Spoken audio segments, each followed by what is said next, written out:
Disclaimer: the following program features language not suitable for all audiences, and the expressed opinions found within this program are a reflection of those who feature on the PopCulture Effect podcast. Welcome to the PopCulture Effect. I'm Rockin Rob, and on this show, I bring my closest friends together to talk about all the news happening in our pop culture world around us. Welcome to the PopCulture Effect. My name is Gemini, and today I'm joined by two of my greatest friends. We've got Tyler over in that corner. Hello. And we've got Rockin Rob in the other. I'm in my gremlin corner. Oh, that's... Get out of my f***ing corner, you idiot! Okay, I'm sorry. It's been so lonely these past few weeks. Okay, Leave the corner for 5 minutes to start this damn shit, and you take my spot. You say it's lonely, but to everybody else, we've still been here. Yeah, I know, but I had to drag and Trent in here to talk about the horrible Lilo and Stitch movie. It's been lonely, okay? Yeah, you did have to drag me, bitch. I saw I know you guys talked about it, but I saw the trailer for that yesterday, and when she points to Stitch, when she's trying to tell her that she's got a dog, she points past the chair that he's sitting in and points to the ground. Yeah. You gotta love the live-action movies child where actors that shouldn't be actors. She's trying. She's trying. She's a child. You can't point at a puppet? And you can't have adults play the part of children? Let's not get into that. Yeah, that's a conversation. That's a can of worms I already have a mess. Yeah, I already have a lot of opinions about Hollywood and their actors in Hollywood and casting direction. Anyway... Now, with all the movie news we've got coming out for this week, I thought it would only be appropriate to talk about the biggest movie to hit the silver screen this year, and that is the Minecraft movie. Bringing this movie back up for the podcast is actually a long time coming because we initially discussed this movie all the way back on our second episode ever of the show. Now, to get it out of the way, I did not go to the theaters to see this because I could not bear to witness the actual disrespect these cretins are treating the employees, whether it's throwing popcorn or drinks or screaming or singing or just making it a pretty detestable time for everybody else watching the movie. But I watched this movie at home in a totally legit way in every way, so you don't have to question me on that or be suspicious. But it was a great time. I felt like the plot was kind of mid, and the main characters were great, except for the fact that the female characters were pretty much wasted, and the highlights were the obligatory famous person, Jason Momoa, Jack Black.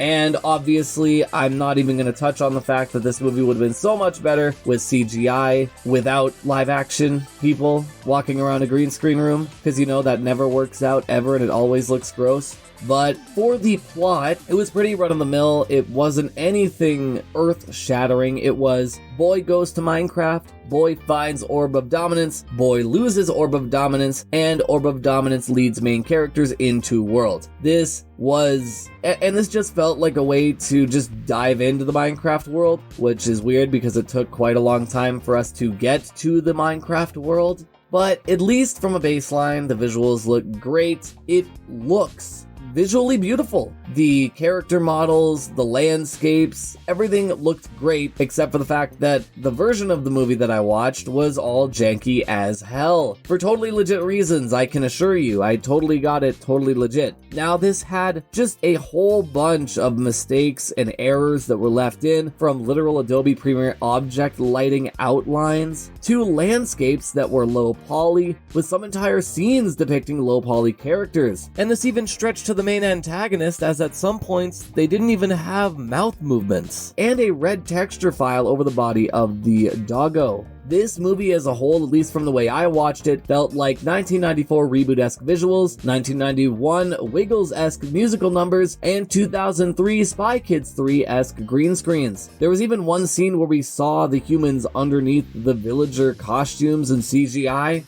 It was a fever dream, and in all honesty, it kind of made me like the movie even more because the plot, like I said, was just meh. The ticket of this movie are the references, the fan service, and just seeing what the hell this was going to be. Now, I definitely suggest watching this at home. This is not worth going out of your way to go to the theater to watch this, but as a whole, it was okay. The main character was really cool as he was kind of a modder that brought real world elements into the movie, but then they only did that once and then never again. So I'm like, why would you even introduce this concept and I was like, why are you even introducing this concept if you're only gonna do it once? But the funniest part of this movie is the fact that the main boy literally crashed the potato chip market by destroying a mascot. That was just hilarious to me. Now that's pretty much everything I have to discuss when it comes to the Minecraft movie. The character writing was mid depending on the character because, like I said, half of the cast was just relegated to a B plot and they didn't even do anything. The tertiary plot with the villager going to the real world and eventually learning how to speak English was just really uncanny, and it felt really weird, like a literal Roger Rabbit-esque situation. But you know, it had its charm. But the main thing about this is I feel like this was an introductory movie to get to a series of movies, because you know, they have to get to the Nether, they have to beat the Wither, they have to go to the End, they have to beat the Ender Dragon, and who else knows what else? There could be a side series. They could do so much with this, and I think that's why they went kind of low scales on this first one, because they just wanted to make this an introductory movie. But like I said, it was good. But again, my favorite part was Jason Momoa as the garbage man and Jack Black as Steve, even if he was just kind of playing Jack Black and how he acts in every other movie he's in. But yeah, at this point, I think it's time for me to send it back to me and my friends to get into this week's episode. Inzoi is, like, The Sims is rated T for teen just due to the fact it's a life simulator and some things of life are a bit more adult-like. Granted, it's not to the full extension of an M-rated or an A-rated, which you barely see that. This one is also rated T, but it just feels... The realistic style doesn't feel like it meshes well with the audience they're trying to catch, which it's very hard to tell if they're trying to catch an older audience or a younger audience. Because at first, it seemed like they were trying to catch a more older audience, because I remember at one point in the game, like some people that had noticed, because one of the interesting mechanics of this game is, yeah, you can still play it in the point and click aspect like you can with The Sims and other life sims, but you can also like take actual control of them with WASD and move them around like in other games. So a lot of people had noticed if you ran out into the street and got hit, you f***ing died, regardless of if you were an adult or a child. Oh, like you could run children over in this game. So at first people were like, oh, this is probably more pointed towards adults. Well, that quickly got patched out. You can't get hit by cars anymore. Whoa. Tragically. Yeah, you can't hit kids with cars anymore. What a f***ing travesty. What the f***, Crafton? Joking. But anyway, don't hit people with cars. That's a crime. That is a crime. We here you at the will go to PopCulture jail. Effect do not advise violence. We do not promote vehicular manslaughter. Anyway, so they quickly patched that out, and a lot of the games, like, it feels very soft. Does that make sense? Yeah. So, like, one of the instances is, like, it just feels... My brain is dying. Give me a minute. A lot of the interactions or things that happen, like, they feel very soft, but at the same time, they don't, because there's, like, a karma system in the game where the Zois can, you know, they can either be very good people or they can steal. They can be rude-ass bitches. They can't murder, though, so I'm not too sure where that is with the realism, but, you know, that's whatever. God forbid I want some realism, and maybe you can murder a bitch every now and then. God forbid. Oh my god. But, like, they can commit, essentially, bad karmic acts, which you could consider crimes, because there's a f***ing police station where your ass can go to jail if you're caught committing crimes in the game. So it's, like, it's hard to say, like, who this is meant to encompass fully, because it feels a little too toned down for an older audience, but there are clearly some things that are not fully meant for a younger audience. It's and casting a wide net a lot of times can backfire with games. A very good example of this is a lot of these more recent games that are meant to be for everyone, such as games like Dragon Age, not Inquisition, that was actually a good game, Veilguard and Avowed. I have not played Avowed yet. At first I wanted to, but then I saw some stuff about it, and a lot of those games do the instance of where they throw a very wide net and attempt to catch a lot of people and claim the game is for everybody. However, in instances like that where you try to make a game for everyone, you sometimes end up catching a lot less than you think. maybe your net holes are just a little too big and your fish swim away because they're like, oh god, what the did I just get caught in? And they swim away, you know? Sometimes a big net isn't always worth it. Sometimes you just gotta throw a little niche net and you're gonna catch more people. I don't know. I'm rambling at this point. I'm going back on the topic. Anyway, sorry, my brain rebooted for a minute.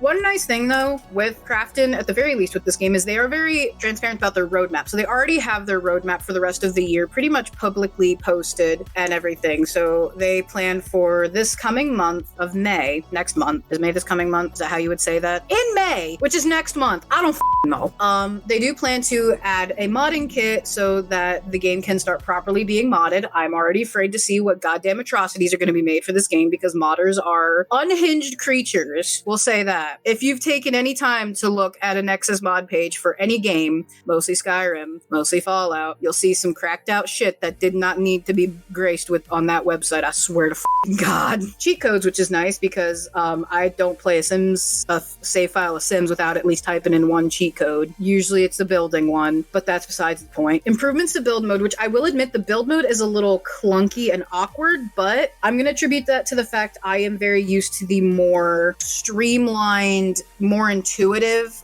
build mode of The Sims 4, and also like they've kind of been similar throughout the years, so I'm very used to that. I'm not used to this new system of Inzoi, so that's more of a skill issue in my opinion. Improvements to the character creator, outfit updates, new furniture, which again, it's an early game, not a lot of options, but a lot of customization for it, which that is something The Sims 4 does not have. Customization is out the window. That doesn't exist in that game. It does in this game. Do you want a couch that, you know, you plunk it down at first, it's like beige bougie bitch. You want to turn that into a goddamn atrocity of zebra stripes that are hot pink and aqua blue? You can. It's gonna look like an eyesore, but if that's what you want, you can do it. You can make that cotton candy pink pony club if you want.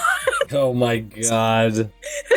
Relationship improvements and an adoption system, because there isn't one yet, and maybe that is when they'll probably start like improving a lot of the instances people have been seeing with LGBTQ problems of the game. So like I said, it could be entirely possible if they were correct in the sense where it's a bug right now. The game's not done yet. I don't know, and I have to preface that a lot. It's not a finished game. It is an early access. But that's their first big update. In August, they're going to have another one, which they will have a new city, playable ghosts, which is interesting because they do have a little instance with that in their karma system where you can see the souls, people who died. There's nothing implemented in that yet, which hence the playable ghosts. Swimming and pools, which that's not in the game yet. AI build mode, that's another thing that I've heard people are a little skeptical about. It's another form of the generative AI where I guess you'll be able to type in, I don't know, green Cape Cod house and the game will build it for you. As someone who's not a good builder in the game, I don't mind that because I don't like building. It's very time consuming and it makes my brain hurt because I am very slow.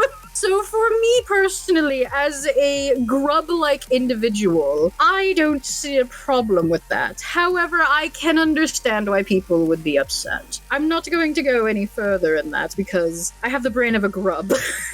More jobs, skill improvements, and parenting improvements. Then we have update 3 in October, which this is when they're going to start adding holidays, which one thing I will admit that The Sims 4 did not, they added weather in the base game. No Sims game has ever done that. You always had to pay at least $30 for weather. Wait, you had to pay money for weather? Yes. Since The Sims 2, you've always had to pay for your weather. Oh, every Sims game, every Sims base game, it's always been sunny day, peaceful night, no weather. With The Sims 2, with The Sims 2, that was a limitation problem at first. They wanted to add it in the base game, but because of the technology at the time, it was giving them problems, so they put it on the back burner, and then they just kind of continued that model of then, well, we'll just have it as a DLE. So yeah, you've always had to pay for your weather for The Sims. So at the very least, with Inzoi, it already came in the game. It does claim that right now, weather doesn't affect the Zois. It's just more of like an aesthetic thing right now. But they still have it in the game. Like, you know, you didn't have to pay for it. And that's the thing with these updates. They are free updates. This is not like you're going to have to pay in May for, you know, cheat codes. In October, you're not going to have to pay for weather and holiday, or no, like actually, because update October 3 is like holidays. So let's think, you won't have to pay for like the improvement of weather and holidays and family time. They'll just add it. And that's the nice thing, is that I'm not 100% sure about this, but I'm 98% sure that, okay, actually, yeah. Inzoi will cost as much as Sims 4 expansion packs, and until it leaves early access, all DLCs and updates will be free. So currently right now, because I almost put my foot in my mouth. For the time being, all DLCs will be free for Inzoi, but once it's fully released, then who knows, they might start adding DLC packs and everything, which in this day and age, it is kind of how games continue to fund themselves. It's a shitty reality, but it's the universe we're stuck in, and there's not much we can do about it. But then in December, the end of the year is when we get our final update for the year, which is like you can move cities, more improvements overall, and a memory system. They're making a lot more progress than The Sims 4 has in their 2015, 2025, 10-year-old game. I almost said 20, Jesus Christ. In the short time span that this game has been out, they have already had more than The Sims 4 has in 10 years of its game being around. And the tragedy of that game is it's suffering very it is suffering very, very harshly from software rot. So that's good. Hopefully this game doesn't do that, but we will see, because that is 10 years of stinky just festering in the bog on my log because I'm a frog. Please clap. Okay, moving on. Oh, I clapped for you. I'm sorry. It showed up on OBS, but not on Discord. No, I clapped for you.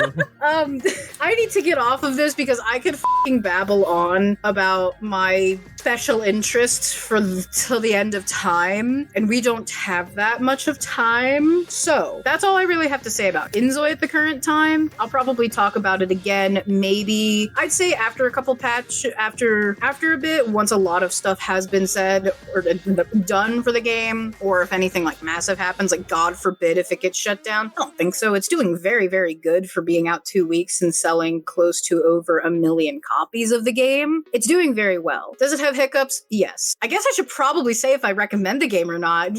Numpty.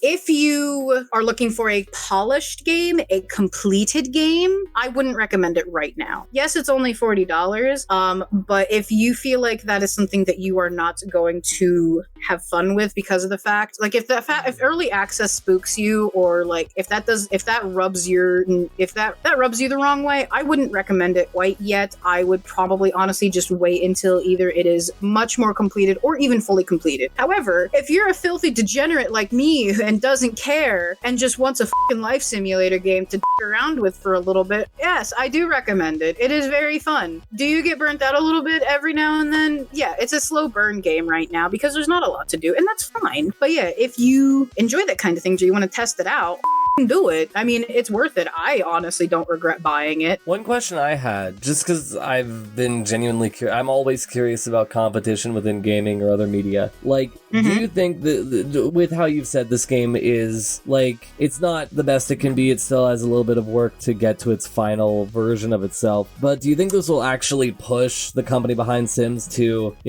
like, be better? And it already has in one instance, technically, but like I said, their attempt at pushback was a little corporate cringe. They just added some Yeah, they just added like a couple shirts and pants to prove that they're a little better in a certain instance that I don't want to get into. That's just that makes me upset. No. However, Inzoi has only been out for a little bit right now, so I think with some of the controversies that are against Inzoi, which are a little weighty with the AI and the LGTV,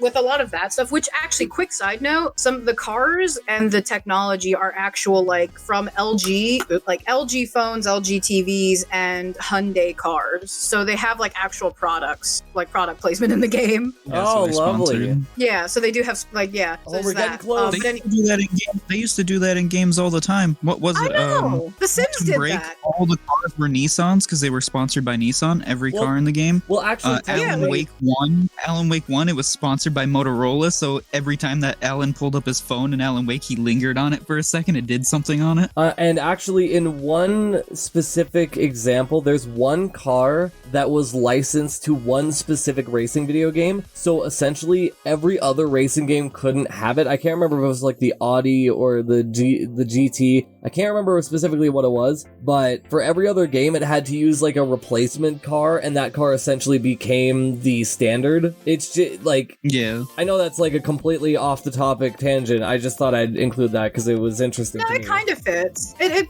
kind of Oh, yeah. fits in the. But it's just crazy how a original company statement. can literally own the rights to a specific car brand. Like I know there's other. Yeah. well, if the car company makes that car for the game, yeah. Because it depends, because like The Sims has also done that. Like for The Sims 2, they have 2 stuff packs that one is IKEA, one is H&M, and when they re-released The Sims 2 on Origin, the Legacy Edition, they couldn't add the IKEA because I don't think they had the IKEA rights anymore. So that was back in like the early 2000s. Oh yeah, I remember you. I remember you So, saying like, that back at it's a interesting, previous but it- episode when you talked about it. Go check it out. The plug is so shameless. I'm so sorry. No, it's fine. But I don't think at the currently, I think Inzoi is a little too new for EA to fully get their head out of their asses. It's making them sweat.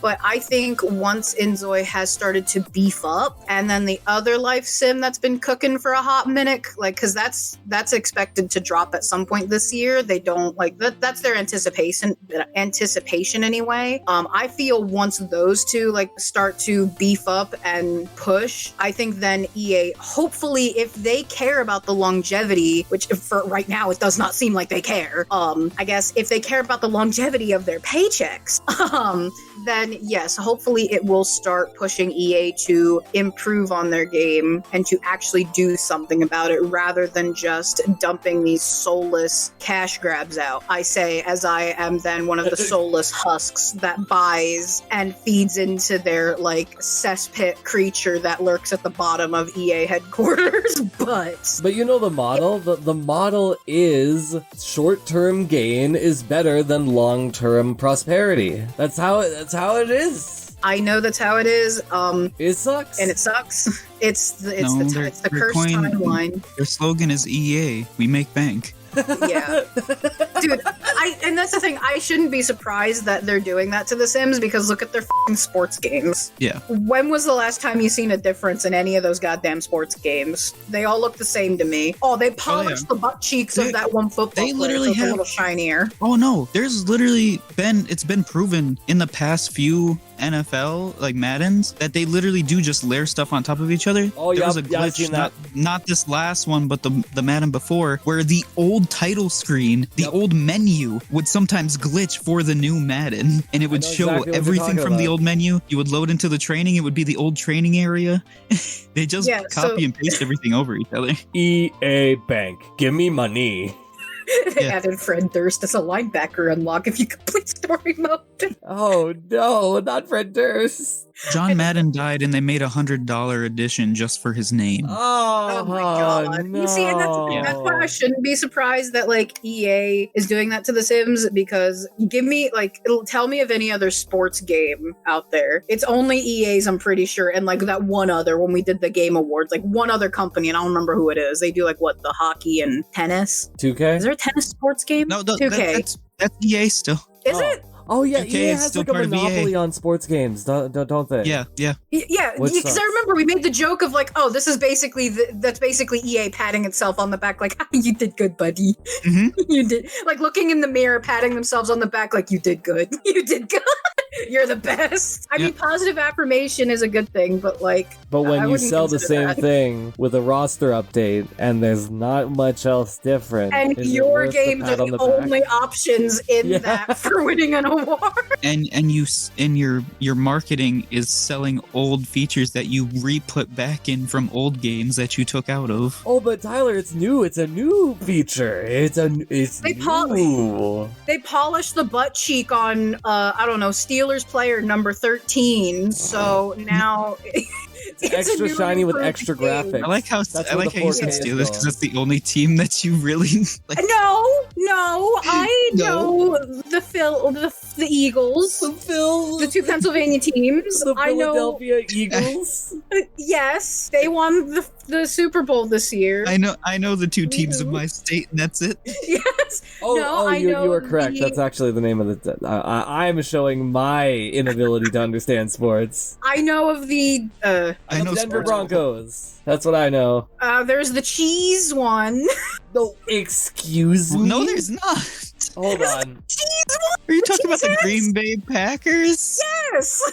Yes, they have Cheesehead is because Wisconsin They're used to be cheese the hackers. dairy state. Yeah, the cheese team. Dude, They're I'm not looking the at it right now. There's like pictures of guys wearing cheese hats with Green Bay Packers Yes, jerseys. because Wisconsin is the dairy state, or Oh, was right, the yeah. dairy state. It's Wisconsin, don't you know? The Cowboys, the That's Dolphins, in Michigan, where Americans talk like Canadians. the one that kind of got a no-no slap and they changed it from one to another because it was a little racially insensitive. What, you mean the Washington team? That one team? I don't know where they were from. Yeah. I just know that they were Okay. a little Enough football.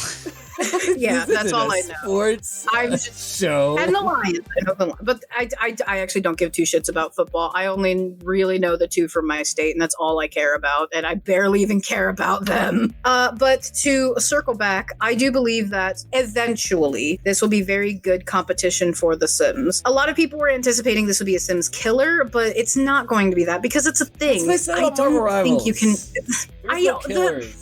There Yeah, are no 'cause here's more the- like killers anymore when it comes to gaming. It's just If anything, if anything, there's no such thing as a game killer. It's killing your game.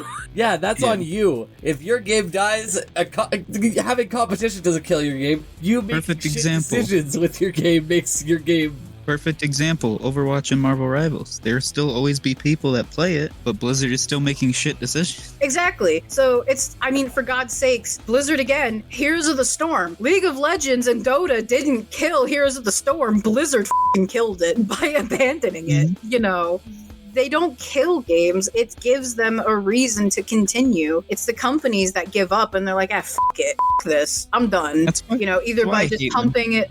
Sorry, I was gonna say that's why I hate when people say that, like this game is gonna kill this game. Competition is like the best thing for the game industry. Yeah, competition is healthy. It's necessary. It's what keeps the strive for improvement going. It's when people give up that's what kills games. It's not because, you know, they have competition. It's because it's become 'Cause they give soulless. up. Yeah, the people who create the game give up and like, we'll just throw this random dog Here's shit a turd in there. $60 People will skin. like it. Granted, there are some games that are decent that do just die due to lack of player base. And yeah, and like I said, a lot of time, regardless, the death doesn't come from an outside source of like another game. It's an internal thing, whether because the company that made the game gave up, or it just couldn't keep the attention anymore, and that happens, you know. And so that's why these games aren't going to be killers for The Sims. They're going to be good competition for The Sims. It's whether or not EA is going to be able to step up and want to improve The Sims, or are they just going to continue milking that poor little dead cash cow and kill it? It's hard to say at this point because Inzoi's only been out for 2 weeks and it's still got a long way to go. But my hope is that yes, it will push EA to improve, because despite playing Inzoi, despite clocking 40 hours, I still love The Sims. You know, I still have found myself going back to play The Sims 4, Sims 2, Sims 3, because it reminded me of simpler times. You know, it reminded me of when times used to be nicer, you know, and so it reignites my passion for these. It's not something where it pulls me away. It just reignites it, and that's something that you want to see with game genres. You want to see a lot of games pop up because it reignites people's love for it, their passion for it. So I have very high hopes for this. I don't have high hopes for a lot of things, but this is one of the things that I do have high hopes for doing well. Of the overall genre, I see this as a nice, healthy injection of life into the life simulation game genre. Because for the longest time, it's been The Sims, and The Sims has been tanking real f***ing hard.